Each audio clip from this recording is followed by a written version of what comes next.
Centuries ago, amidst the fog of revolution and the thirst for independence, our founding fathers found solace in the warm embrace of coffee houses. These establishments were not just places for a hot brew. They became crucibles of free speech, where groundbreaking ideas were brewed, stirred, and served. In those hallowed halls, notions of democracy, liberty, and justice were not just idle chatter. They were debated with passion, shaped with precision, and forged into foundations of our great nation. Today, as we find ourselves amidst a whirlwind of social change, political divides, and pressing challenges, we need to rekindle that spirit. In these spaces, we can confront the most consequential social issues of our time, not as adversaries, but as allies in the quest for understanding and solutions. To the coffee houses willing to join this mission, let your doors be wide open, your atmosphere inviting, and your tables a meeting ground for diverse voices. In the spirit of unity, dialogue, and progress, let's come together and meet on the Coffeehouse Tour. Here's to the future brewed in the past.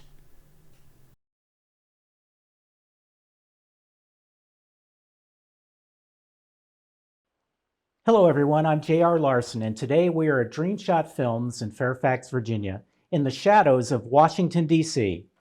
Thank you for joining us on this first of a series of studio broadcasts. Our format has changed to help us bring you the constant variety of social topics and opinions in a timely and unbiased manner. The Coffeehouse Tour is a community conversation. Our objective is to get people to talk together about the most consequential social issues our country faces today and consider bold solutions. These are conversations powered by citizens of all ages, social and economic statuses, different backgrounds, and beliefs. On our program today, we'll delve into the subject of violent crime. How can we flatten the curve on violent crime and eventually bring this crime epidemic to an end? Addressing the top social issues regarding violent crime involves exploring the concerns that deeply affect communities, law enforcement, policymakers, and individuals on a broader societal level. While specific questions can vary by context and over time, three of the most pressing social questions typically include: what are the root causes of violent crime? How can communities effectively prevent and reduce violent crime? And what is the impact of violent crime on victims, communities, and society? On today's program, we have three guest contributors. Please welcome Jason Daniel Thompson. Jason is an actor with over 20 years of experience. Jason's a professional sales training consultant for the health and fitness industry. He's an advocate for unfiltered and independent thinking, and we welcome his addition to our program for his fresh perspectives and reasonable insights. Please welcome to our program Ike Fessler. Ike is a recently retired military officer after 27 years in the Navy and Air National Guard. Ike works for a local military association advocating for increased benefits for National Guardsmen and their families.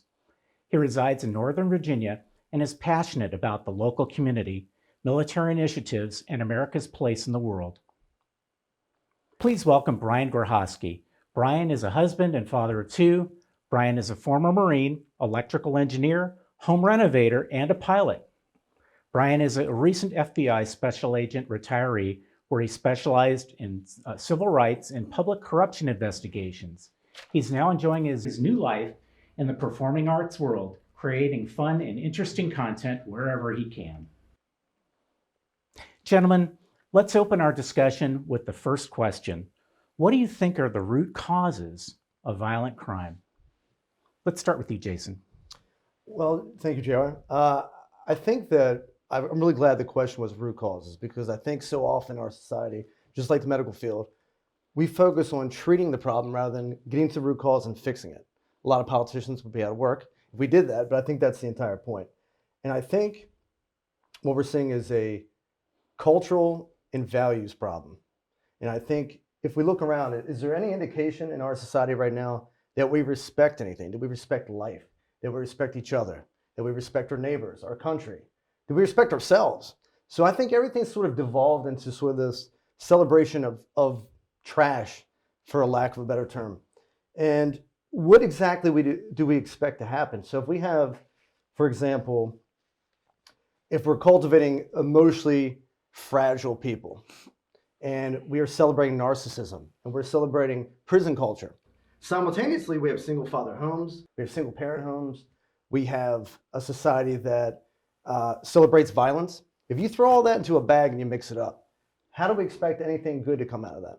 So I think it really is a reflection of collectively our soul, our spirit. We've lost our way. We need a moral compass again. We need to get back to the roots. We need to establish a foundation of values.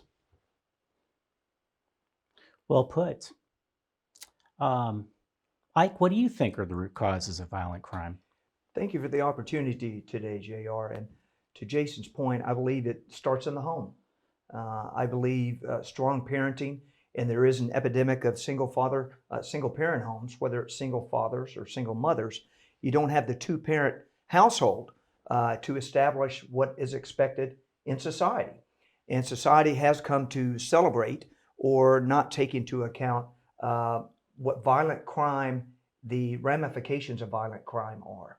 So if you shoplift, you should be duly punished. We see these smash and grabs on television all the time. And with that, they are not punished. It is glorified as, hey, this is fun, or it shows up on TikTok or your favorite social media reel. And people are smashing and grabbing. And then that evolves into something else. Say you start out selling weed or you're selling pills on the street. What happens with that? That evolves and escalates into more violent crime because there's no ramifications for selling weed, or it's just a slap on the wrist. And going back to the shoplifting, if there's no ramifications, there's no set jail time for these types of events, then the criminals know they can keep escalating what they're doing because there's not going to be any pushback.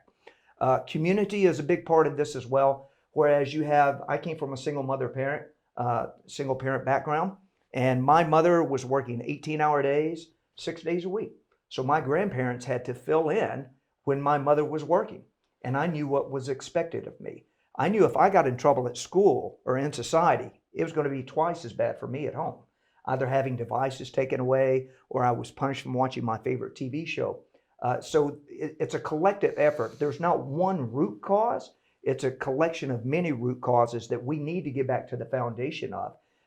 And we need to quit glorifying things like shoplifting and those sorts of things on the social media channels. And I think that would be a good beginning. Thank you, Ike. And Brian, over to you. What do you think might be some of the root causes of violent crime?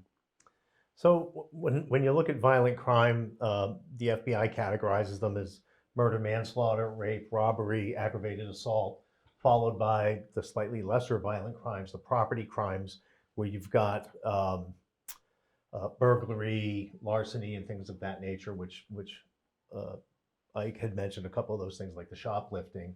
I want to build on what both Justin and Ike said, that it's the breakdown of the family dynamic, and whether it's a traditional family with a mom and a dad, or two dads, two moms, whatever, that certainly has had effect. But the reality is as long as someone gets an education, they work, they find a mate, and they build a family in that order, you're almost guaranteed to never end up in poverty. So I think that's crucial, to build on the family structure. So that's one of the root causes. I think the second one is the perception that there's a lack of better alternatives. So a lot of folks, in my experience, turn to crime because that's the better option.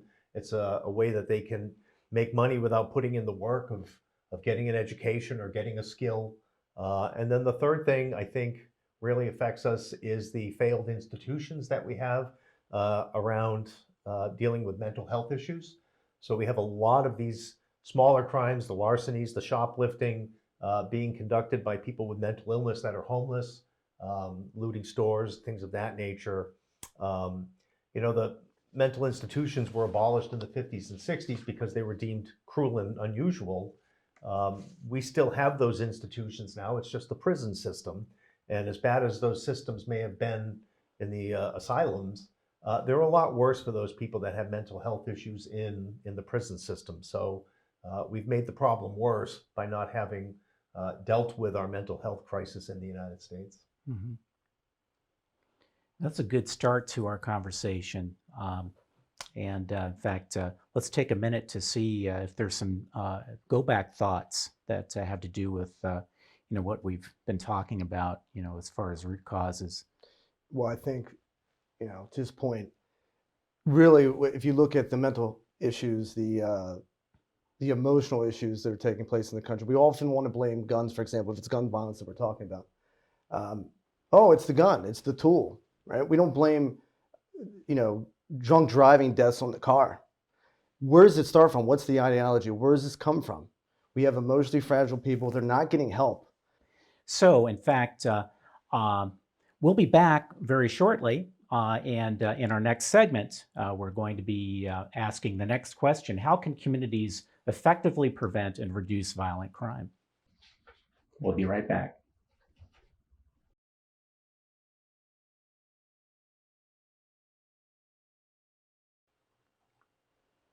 And we're back. Gentlemen, this discussion, which has been great so far, leads to our next question. How can communities effectively prevent and reduce violent crime? Brian, let's start with you. Okay, so I'm going to focus on the perception problem and a little bit on the carrot and the stick. First, I'd say let's stop voting for extreme political candidates. I think 95% of the people agree on 95% of the topics. I think it's the fringe political ideas on both sides that divide us. And I think when you sit down and have real conversations with folks, most people agree on a lot of stuff. So I would say probably the first solution is probably not a pleasant one, but we have to get all of these repeat violent offenders off the street. So in the high crime areas, you're going to have to saturate those areas with law enforcement, which I know it's going to ruffle feathers to maybe do that. But there are people out there walking around with impunity because the pendulum swung so far to the left that nobody's being held accountable for their actions. And I think it's tragic. It's resulting in all kinds of stores shutting down and closing. And it's in the worst affected communities that's happening. Longer term, I'd like to see the shrinkage of the federal government and put the power back in the states' hands, that they can deal with their issues as they see fit locally. I think we need to foster programs that encourage people to see that there are better options out there than committing crimes. These are mentorships, community programs, school programs, church programs, whatever, that you can show young people today that there is a better path in life than to go out and commit crimes. So that would be one way to battle that perception problem. And lastly, I'd also like to see a reduction in the dependence on government handouts, especially for the people in the poor communities. I think they've come to expect that the government will support them, and the reality is that is not a way of life. This program is rich with our personal opinions, and that was absolutely a good collection of those. Appreciate that, Brian. And Jason, let's flip it over to you. How can communities effectively prevent and reduce violent crime in your mind? I think there needs to be a macro shift from reactionary approach to a more foundational one. Back to our original points from the last segment. I think, whatever happened to ask not what your country can do for you, but what you can do for your country. In other words, you're starting with self-accountability in the home, and you work your way out. So it's got to start at the community level. We got to take the government out of this. When has the government ever been efficient at solving problems? Can you give me one example? Anyone? Okay. So why would this be any different? So it needs to start at communities. We need to take personal responsibility. If we don't raise our kids and take care of our communities, then you can be sure that Kim Kardashian is. You can be sure that TikTok is. You can be sure that maybe the Chinese government is. Who knows? So the idea is we have to stop putting the blame and the onus on other people. That's our responsibility. And I love the idea of mentorships, after-school programs, team sports. Whatever happened to that? Yeah. All right, the military. We're if people grew up without a father or a mother, you had people. The community would come together. The churches, whatever it was. and it became a community effort, not a government one. So I think we start there, and I think we got to stop emboldening criminals. 900. We talked about it, $950 you're allowed to steal in California. Is that what it is? Something like that. What kind of crazy? What kind of crazy is this? I must be crazy. So to me, it's like, how do we? It's simple psychology. There's not a positive response to that. How do we condition people to do better, to incentivize good behavior rather than poor behavior? Ike, how do you follow up on that, right? Two tough acts to follow, JR, Yep. but I'll give it my best shot. As we discussed during the break, let's just enforce the current laws on the books. Why don't we do that? We've had a paradigm shift to where enforcing the current laws on the books is either racist, misogynistic, wrong, insensitive, insert any other name that you want. For our communities to become better communities, we have to enforce the current laws on the books. Justin mentioned the military. Many years ago when I joined the military and I was in boot camp, there was a gentleman from Buffalo, New York, that had gone before a judge, and his options for a petty theft crime was either to spend some time in jail or join the military. So I don't know that they do that as frequently as they used to, but I can tell you that I've met many people in my 27 plus years in the military that were wayward or going down the wrong path. And then they chose the military and it was life altering. And not only did it alter their life, it changed their family tree, because they came from societies and backgrounds where maybe there was one parent in the home, maybe there was drugs coming in and out of the home, and they joined the military, and that absolutely saved their life, in their own words. Mm-hmm. And by result of that, their family tree changed either to a life of service. Their families were no longer a part of that cyclical change. Another way I think the communities can help reduce violent crimes is, when a street light is out or a window is broken, if the local community doesn't take the action, or the local community policing does not fix that broken window or that busted light, it's a sign that they don't care about the community. So we have to care about our communities. If the street lights are all functional and all the windows are not broken, that will encourage community investment, community pride, and by result, it gives the self-esteem of the local residents to do the right things and take care of their communities. Some very good points brought up, and let's take a minute and see if what you guys think about what you just talked about. Yeah, I just want to reiterate what Ike said. To me, the military is probably one of the best social programs out there, because it gives kids especially in the inner cities that don't have financial opportunities, or at least that perception that they don't have opportunities, gets them out of those environments. It gives them training, gives them a paycheck, teaches them responsibility. Money well spent. And I know on one side of the aisle, they would argue we spend way too much on our military. Well, it's not about the weapon systems and all the other stuff in national security. It's about the people as well. And you're building a better cadre of people for society. So that's the end of this particular block. In our next section, we're going to be taking a look at violent crime from a different angle.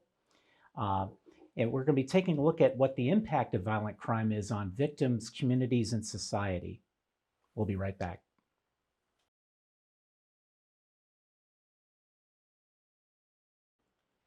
And we're back. Gentlemen, in our final block, we look at violent crime from a different angle. What is the impact of violent crime on victims, communities, and society? Why is this a call to action? And let's go to you first, Ike. Thank you, JR. And, this just is comprised of all the questions we've asked thus far on this show. It's a collective effort. It's not one singular thing that can fix the violent crime epidemic that we're currently facing in America. It all starts in the home, and we keep saying that ad nauseum, but it truly does start in the home. When I came, as mentioned, from a single-parent household, but I knew if I got in trouble at school, I was going to get it twice as bad as home. That has to be the foundation for which our young adults understand there are ramifications for acting out in school. there are ramifications for acting out in society and not doing the right thing and following the established rules. Because one day if you break a rule at school and you're not held accountable, then you're going to keep escalating and doing more serious crimes that will eventually evolve into the violent crimes that Brian mentioned. Murder, manslaughter, rape, those sorts of things. Additionally, it has to be a collective effort with community involvement, either via community centers or mentorship programs, or it has to be grandparents in many ways. I think statistics don't lie. More often today, in 2024, grandparents are raising their grandchildren, much more so than in the last 20, 30, 40 years. And that is due to absentee parenting. That is due to economic and societal pressures where the economy is not what it used to be in the 50s, where one house breadwinner, the husband could work, the mother could stay in the home, and they could have a nice house and car and vacation every year. That is not the case anymore due to the rising cost of living and the rising cost of owning a home. So now both parents must work. And then if there's only one parent in the home, then there's that societal pressure that somebody else has to become a mentor to that child. So community involvement is paramount, and it all begins at home. Thanks, Ike. And let's go to Jason. Well, I would say, look, there's three consequences, right? But we have to look at it from the victim's perspective, from the community perspective, and then the macro, society at large. And I think, I mean, there's certainly a profound ripple effect, right? The butterfly effect here. Can you imagine if there's a victim of a homicide in a community?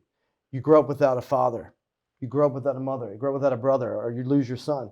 What kind of trauma that causes for generations, perhaps? What is the ripple effect of that? Just in that home, just in that family, just in that generation. And then what that extrapolates to in society at large. I know for me personally, I live in Baltimore, Charm City, if you will. Baltimore is, as we know, quite dangerous. And I've been jumped there personally. And I can tell you, thankfully I'm fine, but I can tell you that I carried that for a year with me. Every time I went out, I carried that with me. I was surprised at the ripple effect. Communities, businesses evacuate. Your families don't want to come into Baltimore. Tourism goes down. I know people personally that own businesses that left. They said, I'm not dealing with it anymore. There restaurants literally getting shot up. And I'm not talking about in a bad area. I'm talking about where the tourists are supposed to show up. And so what do we think that's going to do? I mean, and we talked about it in the last segment. LA, San Francisco, you're going in, there's no consequences for crime, stealing there. What are the economic consequences for that? Why would you want to bring your business there? I wouldn't.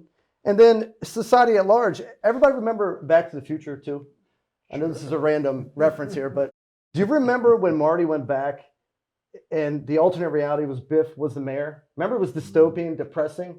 The policies were terrible. Does any of this seem familiar, right? Violence everywhere, chaos. I don't know. To me, it seems kind of familiar to what we're seeing right now. Very 1984, Orwellian, that sort of thing. Brian, what do you think? Wow, it is tough to build on all you guys said at all. There's the obvious trauma to the families, to the victims that lasts for a long time, if not forever. We have this increased sense of desperation that goes out there. It's a spiral effect as well. So when you have violent crime and you have these stores shutting down and people afraid to ride the metro, then the economic opportunities are lost, which feeds into that perception that there's not a better alternative than the crime itself. And to Jason's point, it is part of a big picture. There's much more to it than just the crime aspect of it in the United States. I know people are going to go, he's a crack job for saying this, but when you have public corruption and you have crime and you have all of these other things affecting the fabric of society, people get more and more desperate. I've said it for years in investigating public corruption and with civil rights that people still have enough confidence in this country that the electoral process works. And if people aren't happy, they can elect leaders that will represent them. I think the folks on January 6th reached that point of desperation where they just don't have confidence in the electoral process anymore. That the election was stolen. I don't believe that for a second. I think the votes were tallied, but that perception and that desperation that's out there is we're kind of reaching a tipping point here in the United States with that the divisiveness. You've got national media outlets that choose to air stories specifically that fit the narratives, whether it's the CNNs or the Fox Newses. They cherry pick the stories that further divide Americans, and in particular the subjects of violent crimes. You know, they look for stories where it's different ethnicities, white people and black people, and they choose to do that to further divide us politically for selfish reasons. And I think all of that collectively is destroying the country. Good point.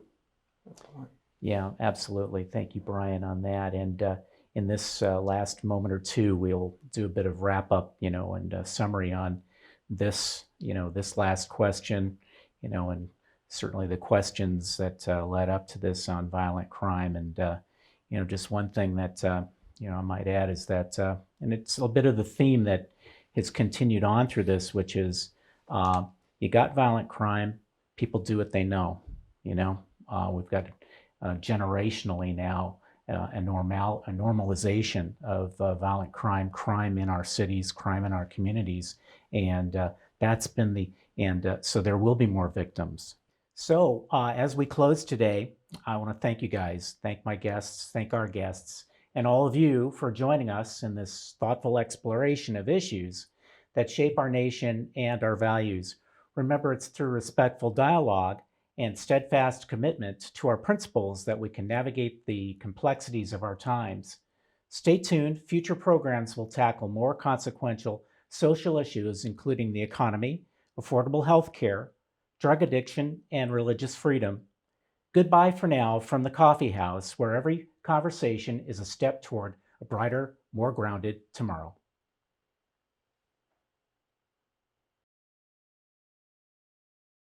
The Coffeehouse tour has been sponsored by Jiffy Images, residential and commercial real estate photography, and Odyssey America Media. For a printed transcript of the Coffeehouse tour, send $1 and a self-addressed envelope to Dreamshot Films, 4580 Fair Valley Drive, Fairfax, Virginia 22033.